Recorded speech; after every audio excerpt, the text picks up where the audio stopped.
পাতা ঝরে যাওয়া কুয়াশার কোনো দিনে কুরে কুরে খায় শৈশবের ঋণে।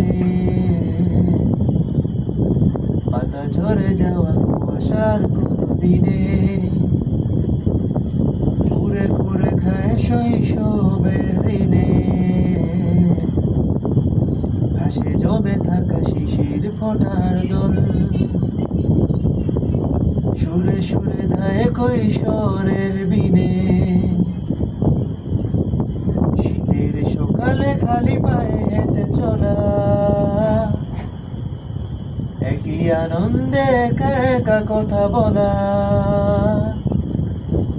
সব কিছু খেল সময়ের কফিনে। পাতা ঝরে যাওয়া কুয়াশার কোনো দিনে ঘুরে ঘুরে খায় শৈশব।